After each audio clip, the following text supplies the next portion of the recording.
This chair's reserved for my dog. I'd barely walked into the ballroom when I heard Sienna Black. A second later, a curly-haired poodle was lifted onto a little white satin chair, and that chair had my father's name on it just last night. I looked at Sienna. That's my dad's seat. Ava, relax. Duchess is my mom's emotional support dog, easier for her close to the head table. So you put the dog in my dad's seat? Sienna swirled her glass and called over. Hey, Caden, Renan, your fiancé. Caden Whitmore came over. He's the heir to Whitmore Financial and my fiancé. Sienna Black, only daughter of Wall Street MR shark Richard Black and the catty heiress Caden grew up with. If I'd really wanted Caden, I'd have had him long ago, she liked to say. Then she'd take his arm, make his decisions for him, and add airly. Only looking out for Caden. Caden frowned. What's wrong? I pointed to that white chair. Why was my dad's seat given to her dog? Sienna answered for him. I already had Mr. Morales reseated. Much more convenient. Convenient? I turned to the rear of the banquet hall. My father, Miguel Morales, sat on a folding chair by the kitchen pass. A server squeezed a cart past right behind him. My dad shot to his feet and said in accented English, Sorry. So sorry. A slip of paper was taped to the back of his chair. Miguel Morales will valet. My ears started rimming.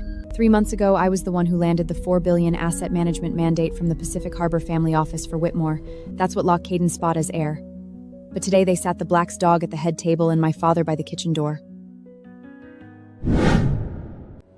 I walked over and tore the paper off. My father grabbed my arm in a panic. Ava, it's okay. This is fine. I looked at him. He's a Mexican immigrant. His English is rough, and he's swallowed too much scorn over the years, so he's always saying it's okay. Dad, today we don't say it's okay. I carried the slip back to the head table and slapped it down. Who wrote it? Caden's face went dark. Ava, there are a lot of clients here today. I ask you, who wrote it? Sienna sighed. Probably just a staff mix-up. Do you really have to litigate this right before the ceremony? A staff mix-up got Duchess a white satin chair and a silver water bowl and handed my dad's seat to your dog?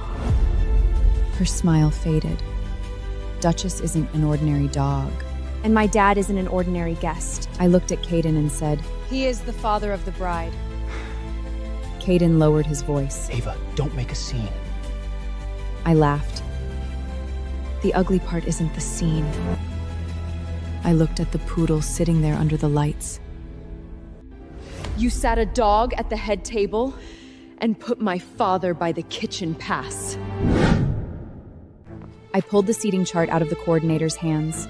Sienna frowned. Ava, what are you doing? I turned the first page. Head table. Mr. and Mrs. Whitmore, Mr. and Mrs. Black, Sienna Black, the Pacific Harbor rep. I looked at Caden and Duchess Black. Sienna cut in. Duchess is my mom's emotional support dog. I read on. White satin chair, silver water bowl, no flash photography. The ballroom went quiet. And Miguel Morales? Caden said nothing. I gave a short laugh. Not on here? Mr. Morales is seated in back. Very convenient. I looked at her. Convenient for the food service? She shut up immediately. I kept flipping through the run sheet. Father walks the bride down the aisle, struck. Caden, under his breath.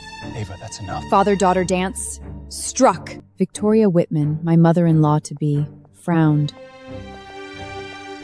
It's for the flow of the program. I ignored her.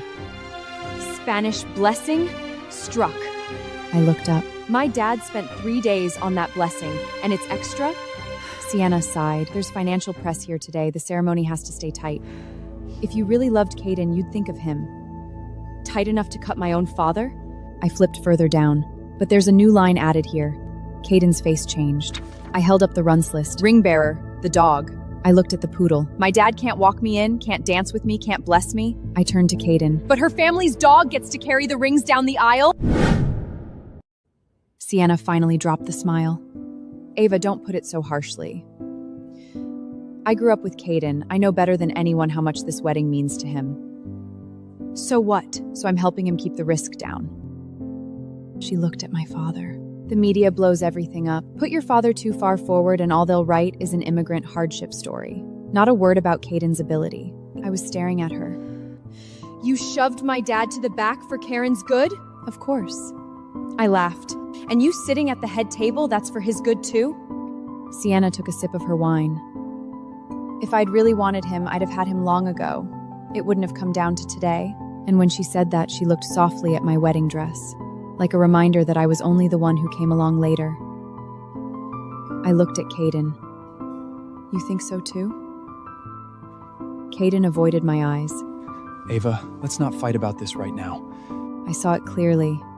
It wasn't that he didn't know. He just didn't think it was worth stepping up for. Sister! Mateo rushed in, tie crooked, forehead beaded.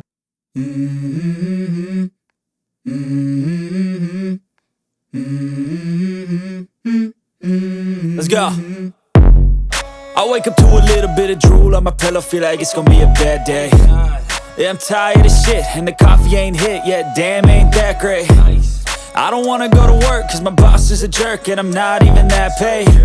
I need a change in my life, cause I don't feel alive, and there's nothing that makes me happy. Hold my beer for a minute, I'm about to quit my job, cash in for a ticket. I'm going on a trip and I don't plan to visit. I'm gonna stay there till I feel like I'm winning, and this is just the beginning. I need a big change, help me feel like living. I need a big swing, home runs I'm hitting, and I'll never look back, moving on till I get it all. And we all got dreams, we all want things, but what you gonna do for it? How you gonna move for it? What you gonna be?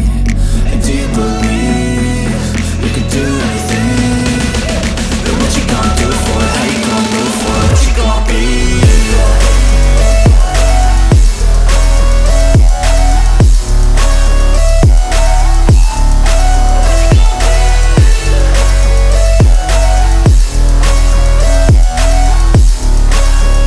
Let's go! Hey!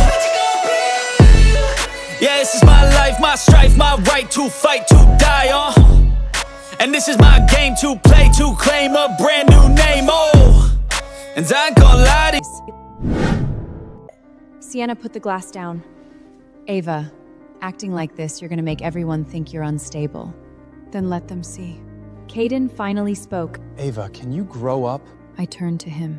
Mature is watching your childhood friend shove my family into a corner and then smiling and saying thank you? Don't make me out to be the villain. I just think about Caden more than you do.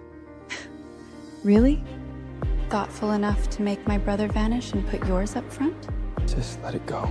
I suddenly remembered that last night he practiced his blessing in the mirror. One sentence, a mute voice. I want to make my sister sound proud. And now, with one not camera ready, they were shoving him aside. No one wants you to disappear today. Then my dad suddenly cried out. My old suitcase is gone! The corners were worn pale, one wheel busted. He'd brought it with him from Mexico. Inside were a silver Virgin Mary medal my mother left behind, a photo of me as a kid, a copy of his first green card, and the first check he ever wrote for my tuition, $3,000. That's the money he saved from fixing cars, washing dishes, moving warehouses. I asked the staff, "Where's the box?" Nobody answered. Finally, I found it in the back. The case had been stuffed under wet table linens, the lid split open. My dad went down and took the cloth off. The lash cut his hand, and beads of blood welled up. Caden came up behind us. I'll pay for it. My dad looked up like he didn't understand. Caden added, Pick any luxury case you want. This one's too old for an occasion like today anyway. Mateo snapped. Shut up! My dad held him down. He looked at Caden and said slowly, This isn't about money. Vio. Caden frowned. My dad's voice dropped low. What's inside isn't a suitcase. It's the road that brought me here. Caden was silent. But his silence wasn't guilt. It was him finding us in a nuisance. I saw it clearly. Victoria walked into the back and frowned at the case. Don't bring that into the main hall again. The press will make it all about immigrant hardship. I laughed. Isn't that exactly how your promo video plays it? Victoria's face flickered. My dad looked up. What promo video? Before I could answer, the ballroom lights dimmed. The big screen lit up. A low voiceover rolled through the room. Whitmore Financial, managing wealth through trust. In the picture, I was standing in the conference room, explaining the asset litigation program to the Pacific Harbor family office. Ava Morkelis, daughter of a Mexican immigrant family whose exceptional talent made her the youngest senior partner at Whitmore Financial. Then a photo of my father as a young man, standing outside an auto shop, hands black with grease, smiling awkwardly. Then footage shot in secret today. Him by the kitchen pass, servers weaving back and forth behind him. The guests are whispering. Quite a story. No wonder Pacific Harbor likes her. My dad's face went pale, bit by bit. The screen cut to Caden and Sienna, toasting side by side backstage at a finance forum, with thanks to the Black family for their long-standing support of Whitmore Financial.